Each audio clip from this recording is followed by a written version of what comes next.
Welcome to the Dark Theories channel, where you'll discover theories that, deep down, you know might be true. But thinking they could be true is terrifying. So maybe it's better not to hear about them. So, do you have the courage? Elvis Presley, the king of rock, passed away in 1977. Or did he? Today, we're diving into one of the most intriguing conspiracy theories of all time. The alleged fake death of Elvis Presley. Grab your popcorn, subscribe to the channel, and get ready to unravel this mystery. Elvis's death was announced as the result of cardiac arrest at his Graceland mansion. However, this story has always left traces of doubts and mysteries. From inconsistencies in official reports to accounts of later sightings, many believe that the King of Rock didn't die on that fateful day, August 16, 1977. Some say he faked his death to escape the pressures of fame and live in anonymity. But what truly gives weight to this theory? Let's explore the facts and evidence fueling this conspiracy. The first intriguing point is that many reported inconsistencies at the scene of Elvis's death. For example, the official report allegedly presented notable errors, such as discrepancies in the exact time of death, and inconsistencies in witness statements from those who were at Graceland that day.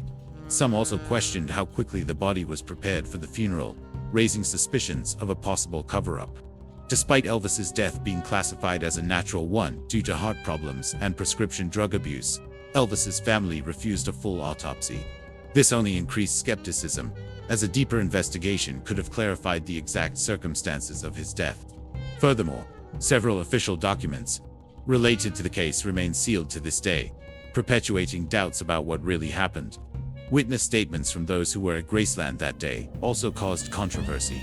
Various family members and staff at the mansion provided contradictory accounts of the events, with some claiming that Elvis was in good health, while others said he seemed tired and ill in the weeks leading up to his death.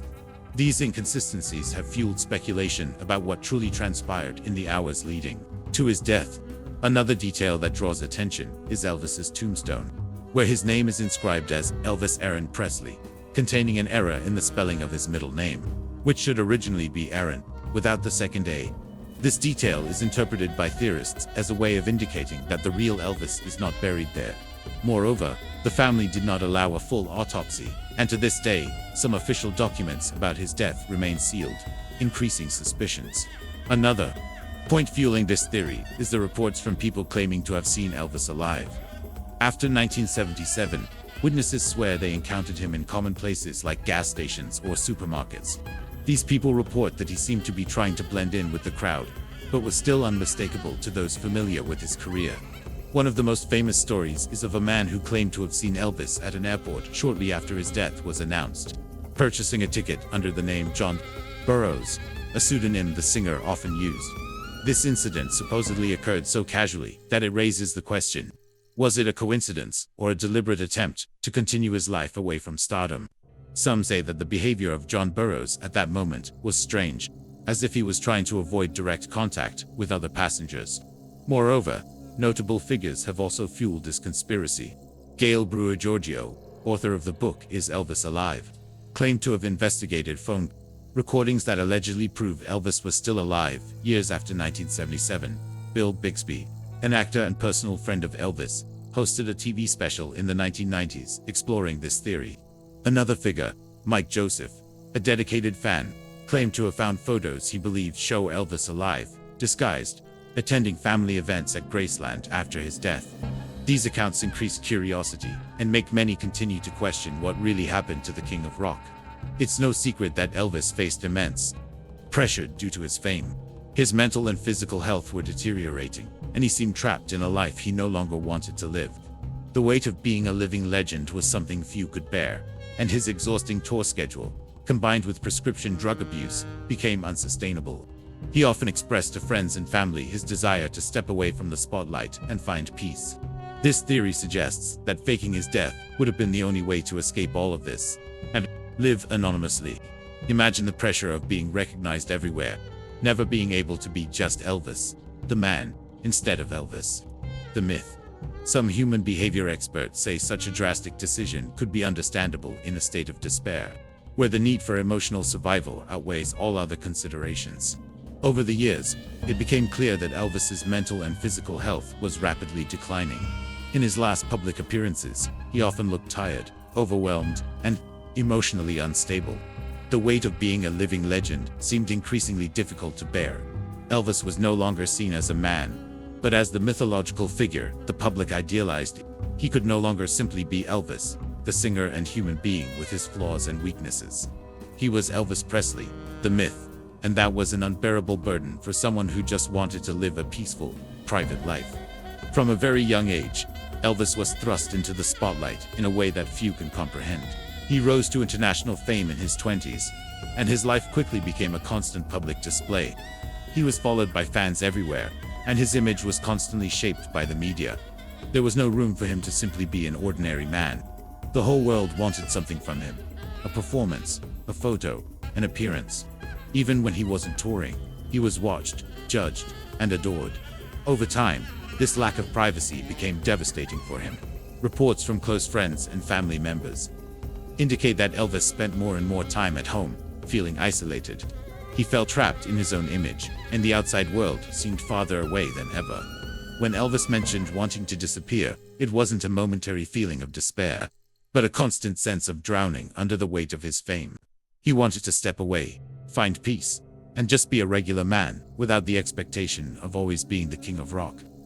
One of the major issues related to Elvis's deteriorating health was his abuse of prescription drugs. Throughout his career, he was constantly medicated to deal with the physical pain of exhausting tours and to manage his anxiety and insomnia. The use of barbiturates, tranquilizers, and painkillers became an increasing addiction. Elvis grew increasingly dependent on these drugs, which ultimately compromised his mental and physical health. This addiction, combined with the stress of constant public appearances and endless tours, deeply affected his condition.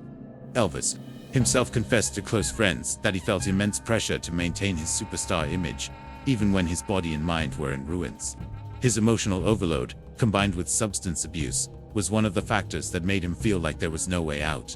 The person who had once been the image of vigor and youth became a shadow of himself, physically and emotionally debilitated.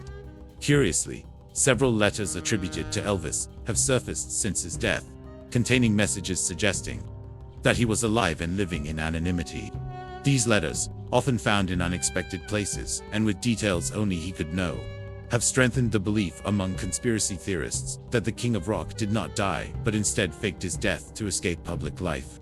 One of the most famous letters is known as the Kalamazoo Message, found in a Michigan town, where someone claimed that Elvis had written to an old friend explaining how he had left it all behind. In the letter, he mentioned details like the feeling of freedom after stepping away from fame and his new simple routine, as if he were living as an ordinary man. One excerpt from the letter said, "Now I'm just one more in the crowd. Exactly as I always dreamed." The mention of a life without the spotlight, and the claim that he was finally free from the pressures of being a superstar, further fueled speculation that Elvis, at some point, truly disappeared. In addition to the Kalamazoo Message, another letter that gained significant attention was nicknamed the Light Letter. It was discovered by a collector in 1982 and supposedly contained a signature identical to Elvis's.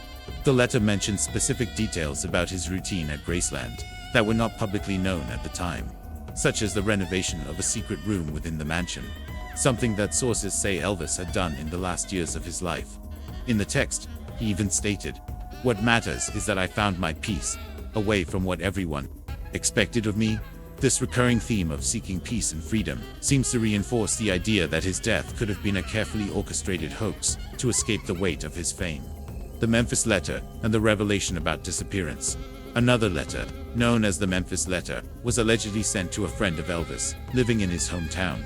In it, the author, claiming to be Elvis, spoke about his decision to disappear. He described a sense of relief at distancing himself from the life of stardom, and mentioned a trip he had taken to the interior of the United States, where he began living in a small town under a false name. The letter also described, in impressive detail, aspects of his childhood and specific moments in his career that only Elvis could know. The author also stated that he wanted to continue his life without the burden of being constantly watched, saying, "I just want to be me, not the king, not the myth." The Colorado Letter and the reflection on the end of fame. Another letter attributed to Elvis is the Colorado Letter, which appeared in 1994, found in an antique shop in Denver. In it, the sender wrote that he was living in a small house in an isolated town in Colorado.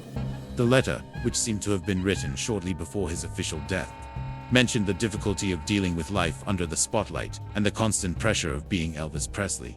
He stated that the decision to disappear was made to regain control of his life, away from paparazzi and the expectations imposed on him. The letter also stated, "Here, no one knows who I am. I've finally found a place where I can breathe. That's all I ever wanted." The Las Vegas letter and the death prophecy. One of the most enigmatic letters was found in Las Vegas in 1999 and became known as the Las Vegas letter. In it, the sender claimed that the true cause of his death was a staging, organized so he could disappear without being detected.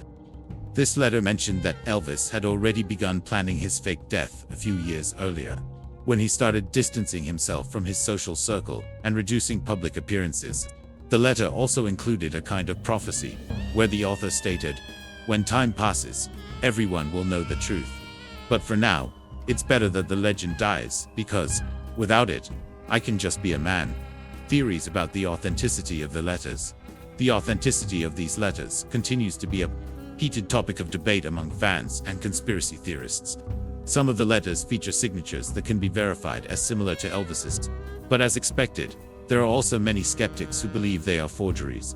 However, the content of these messages, especially the details that apparently only Elvis would know, such as the secret room in Graceland and the routine he would have adopted after his death, further fueled the theory that Elvis truly faked his death to escape his public life. Subscribe to the channel for more theories like this, and leave your comment on what you think about this story. Do you believe that Elvis really faked his own death? Or do you think all this is just another conspiracy theory? Subscribe to the channel, activate the notification bell so you don't miss the next videos, and share your opinion in the comments. We're looking forward to hearing what you think. Regardless of what you believe, one thing is certain: Elvis Presley remains a legend that will never be forgotten. Thank you for watching, and see you next time.